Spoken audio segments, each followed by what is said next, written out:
in front of the scenes and behind the scenes, and one of the treasures there is Erik Goldstein. He is the curator of numismatics. Numismatics is very different from old numismatics. Oh, that's bad. She'll be here all week. You're welcome. And now that I have totally embarrassed myself, you will be even more impressed by what Erik has to say. Erik. Hello, thanks for having me. I always like to start out with a joke, and Jason talking about his family weekend reminded me of a real clean one. Normally I don't work clean, so I'm trying to be good. Do you know why you can't run through a campground? Well, you can only ran through a campground because it's past tense. Hang on,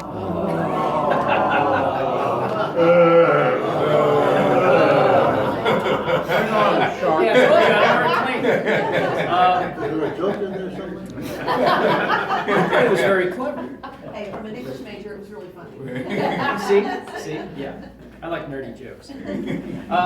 Technically, I'm curator of mechanical arts and numismatics. So in addition to coins and medals and paper money, I'm also responsible for Colonial Williamsburg's antique weapons, militaria, tools, kitchen equipment, the everyday stuff. So all the other curators are decorative arts curators. I call myself curator of the mundane, the everyday things. And it's not a disparaging remark because I sort of wallow in it.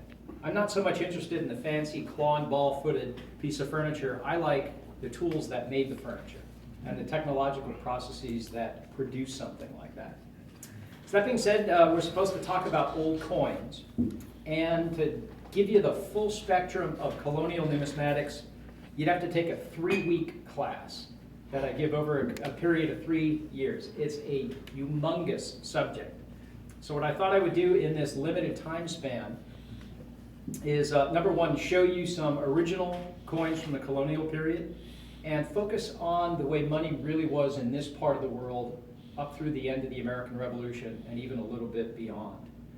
To quote a good friend, a mutual friend of Sally and her husband's and mine, Joe Lasser, he used to sum it all up with one sentence, which is the one thing you should keep in mind if you're thinking about money in colonial America, is that it was a bullion world. See, nowadays, I assume we're all Americans. We've had the same penny, the same quarter, the same dime. You never see half dollars and silver dollars, so they don't count. But we've had the same circulating money all our lives, and we're used to it. You kind of have to throw that mindset out to understand money in early America. It didn't matter if it was round or square or blob-shaped. It didn't matter if it came from Spain, Portugal, England, Massachusetts, or Indonesia. If it contained a good amount of precious metal, either gold or silver, it was money. So nobody cared if it was the King of England on there, or the Queen of Spain, or anything like that. It was all about the physical metal contained within the individual piece, which is why you see such an amazing array of coinage circulating in early America.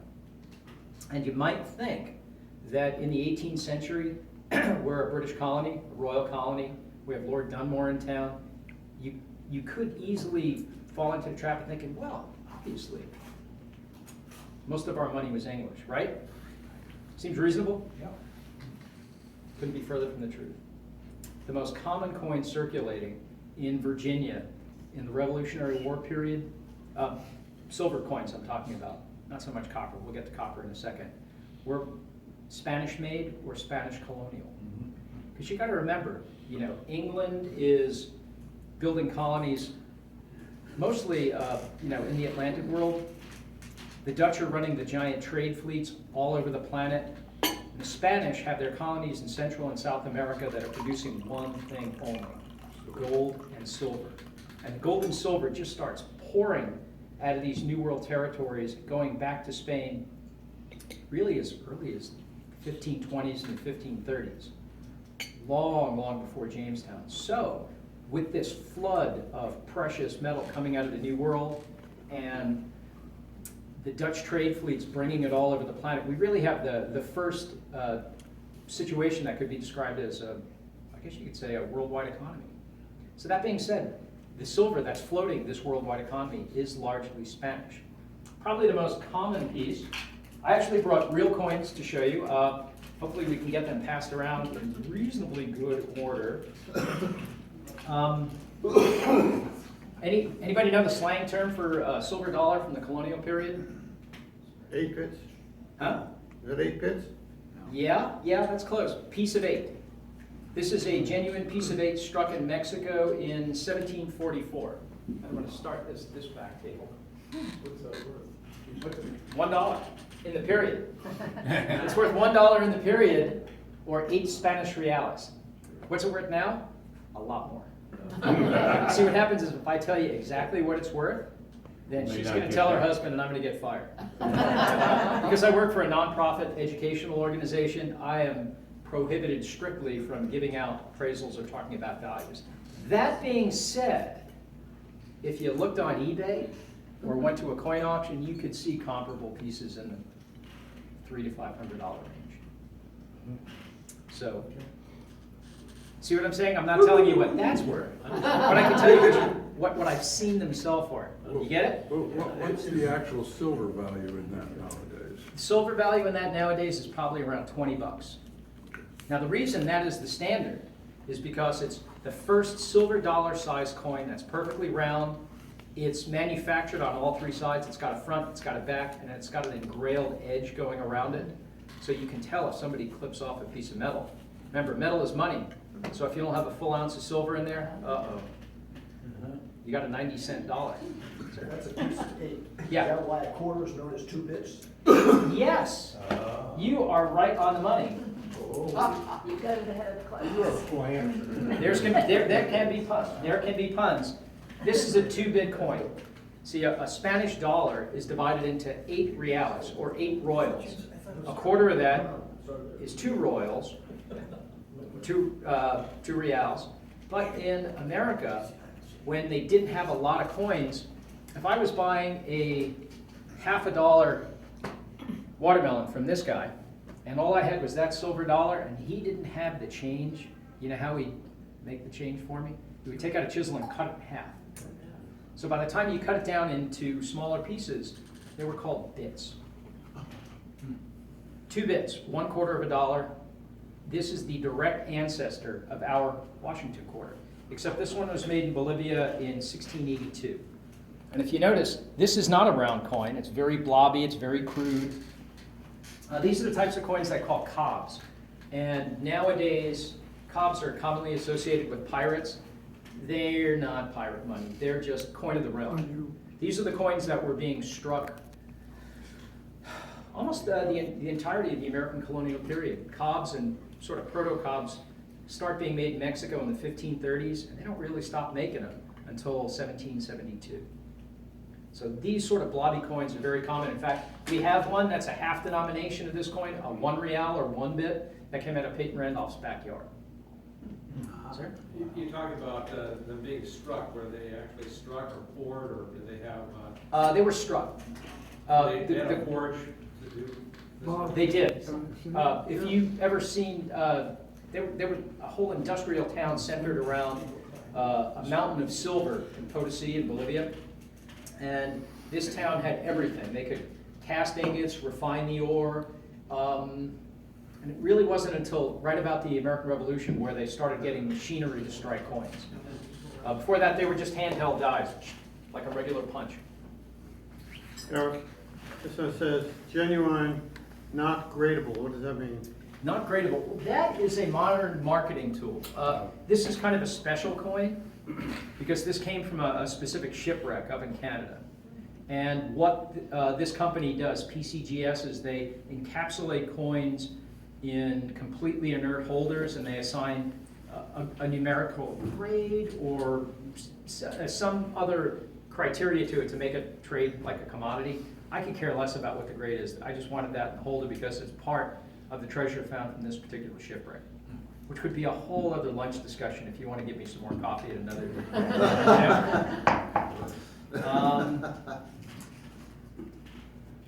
Here is another 2-bit coin. This is also imperialis, but this one is also different because of, when is this one made? This one's a little newer, it's 1736. It's a properly manufactured coin. It's round, it's fully struck on both sides, and it's got a gripped edge. This coin is made in Spain. It actually got a nickname in the 18th century. It was called a pistarine.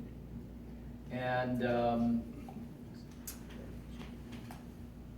we know they were incredibly common in Virginia, and there's a good reason. I always say that if you look at the archaeology of Colonial Williamsburg, that coin is the most common silver coin we find in Revolutionary War or earlier context, and there's a good reason. Remember Braddock's defeat, General Braddock, beginning of the French and Indian War? He came here first. He landed in Hampton, and this is really where the French and Indian War began.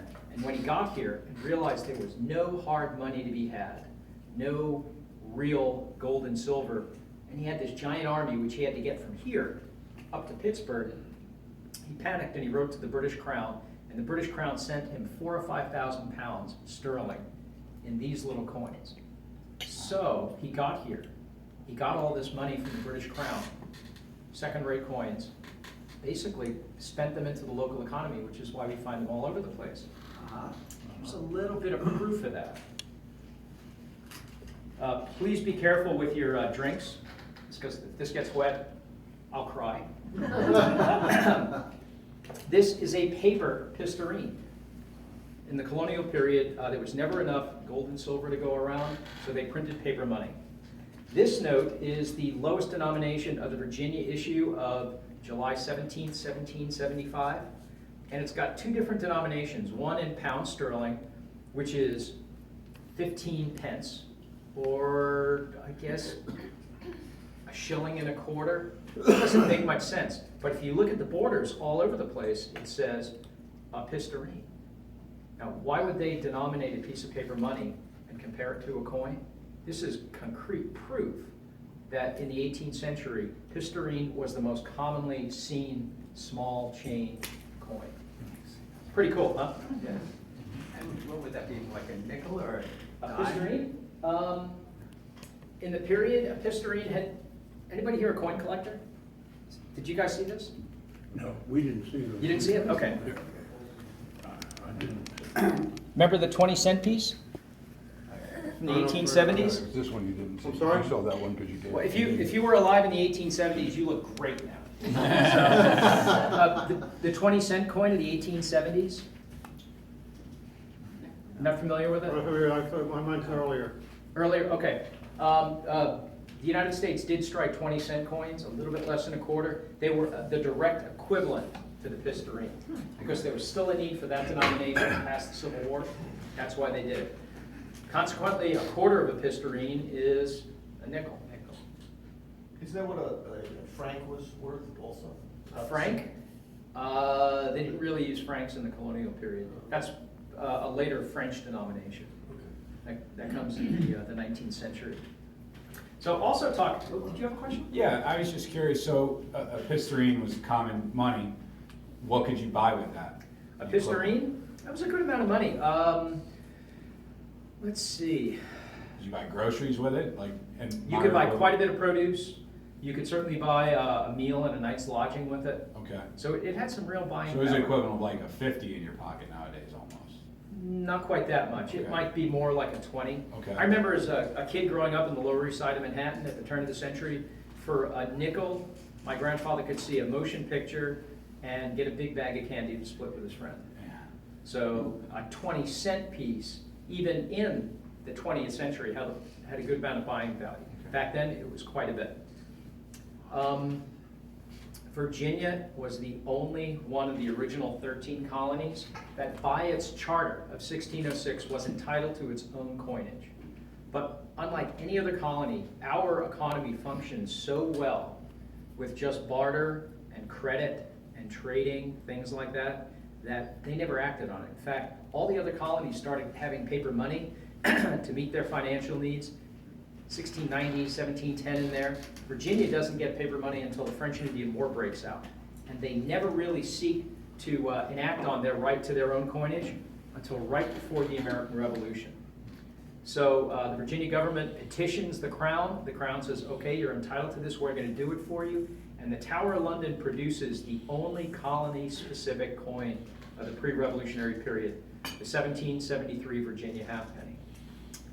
Which table doesn't, you need a coin, here you go.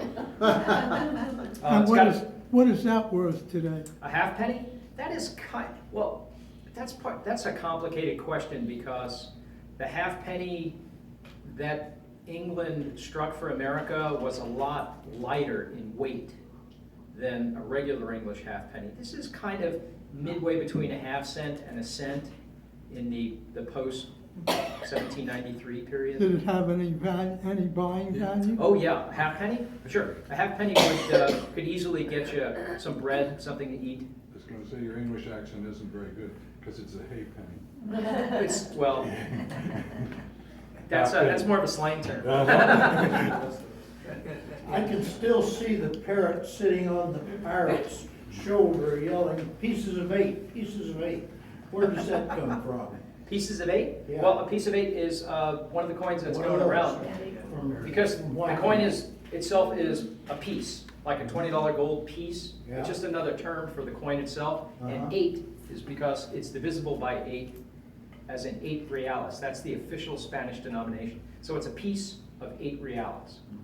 And it became piece of 8. Sure. In fact, my license plate reads piece of 8. That's how much I like this coin. You were asked how much is a halfpenny worth? In fact, today, if you collected and had a real Virginia halfpenny in fine condition, it would be worth more than a loaf of bread. It'd be worth more than the loaf of bread. I would say if you went on eBay right now, depending on what you want to spend, you would be able to find dozens of specimens to choose from in price ranges from $50 or $75 on up into the thousands.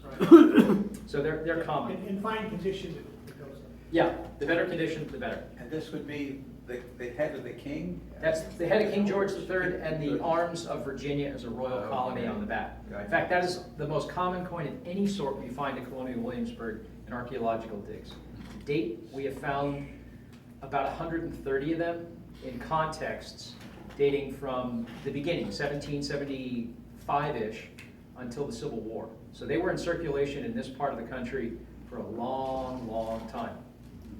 They're pretty neat. How am I doing? Pretty good.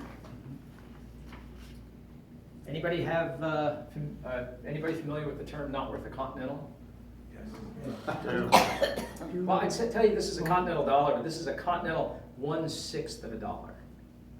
And when the American Revolution broke out, the Continental Congress convenes and they realized that if we're going to win this war, we can't have all these separate colonies with all these separate exchange rates and economic systems going on. So they create continental currency, the first American paper money. And this particular issue is my favorite. It's got two sides. You'll probably recognize the iconography on this note. On one side, it's got a sundial with the sun. Who needs something? We do. Oh, you do? Okay. Jason's going to think I don't love him. So you have a sundial with the sun beating down on it, and the Latin word fugio, meaning I fly. And below it is the legend that says, mind your business. Now that's not the, quit looking at my iPad on the airplane, sir, mind your business. It's the time flies, so work hard, be diligent. Okay, that makes sense. And the reverse has a circular, endless chain of 13 links. You can probably guess what that means. 13 colonies. These are the two most famous motifs associated with the Revolution. They were designed by Ben Franklin. In fact, his original drawings for those designs survive in the papers of the American Philosophical Society in Philadelphia. Last name is That's great. Eric, I have another question. Sure. I know you say you cover tools and everything like that too. How was and I'm going to butcher this, but the metallurgical skills of the people that are actually forging the metal compared to like, how about, a coin nowadays, or in regards to tools, like an axe back then compared to like something you just pick up at Home Depot? They were These are unbelievably retired doctors. sophisticated. Yeah. You'd be shocked. Sir Isaac Newton did an assay of the world's gold and silver coins in 1717, and he measured them to within a fraction of a gram. So They were knew what they good. were doing. Yeah, the English Assay Office goes back hundreds and hundreds of years, I think to the 13th or 14th century. And the They knew steel was exactly good what- quality too? The steel was fantastic. If you ever saw a mint-condition Revolutionary War musket, you'd be shocked. Or if you ever looked inside an 18th century pocket watch, you would believe that that was something made by hand by somebody 300 years ago. So we tend to think, oh, it was old-timey then, they had no pavement, and horses and buggies, and the cell phones were the bricks, but it's not true. They were very, very sophisticated and probably smarter than we are today. Certainly more energetic than we are today. Yeah. They had to be. They had to be, yeah. So that's basically what I brought. That's kind of a taste of numismatics in colonial Virginia. And of course, there's tons of stuff I could have brought that I couldn't. Gold pieces, other types of paper money, coins that are cut in half are really kind of cool. They're amongst my favorites. And of course, you know, coins that have provenance, like the silver piece of 8 that went around from the shipwreck. From the meeting. We have time for one more question, if anybody has one more question for Eric. Question, where would a lot of I'll these see items be on display? Hopefully this. There are coins on exhibit right now in the DeWitt Wallace Museum, which is part of the museums of Colonial Williamsburg. So our museum is really divided into two when you come in. You have the Abbey Aldridge Rockefeller Folk Art Museum and the DeWitt Wallace Decorative Arts Museum. There's a new silver exhibit that just opened up downstairs that includes a number of really good coins. And if you're interested in antique silver or the relationship between silver and money, go see this exhibit. It's gorgeous. It literally opened up just about 2 weeks ago. That's fantastic. Well, thank you so much for joining us, Eric.